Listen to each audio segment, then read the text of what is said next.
Hello all, second day of Ramadan. College முடிச்சுட்டு வேலைக்கு போகலைன்னா வீட்டில் சும்மா இருக்கேன் ரிலேட்டிவ்ஸ் எல்லாம் சொல்லிக்கிட்டே இருப்பாங்க.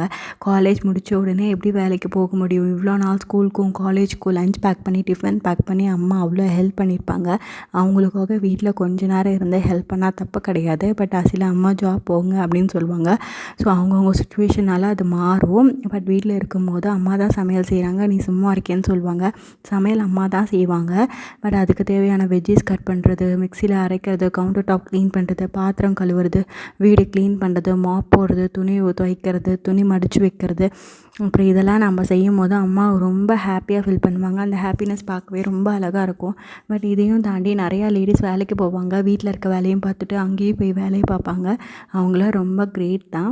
பட் சில சுச்சுவேஷனால தான் லேடிஸ் வேலைக்கு போக முடியாமல் இருக்காங்க. வீட்டில் வயசானவங்கள பார்த்துக்கணும், ஹஸ்பண்டை பார்த்துக்கணும், குழந்தைங்கள பார்த்துக்கணும். ஸோ அதனால தான் அவங்க வேலைக்கு போக முடியாமல் இருக்க சுச்சுவேஷன் இருப்பாங்க. அவங்களும் ரொம்ப கிரேட் தான். வீட்டோட எல்லாத்தையும் அழகாக பார்த்துக்குவாங்க. ரொம்ப ஹாப்பியாக ஃபீல் பண்ணுவாங்க. ஸோ யாரையும் குறை சொல்லாமல் இருந்தாவே லைஃப் நல்லாயிருக்கும்னு நினைக்கிறேன். நான் பேசுகிறது உங்களுக்கு பிடிச்சிருந்துச்சுன்னா like, subscribe and comment. Bye.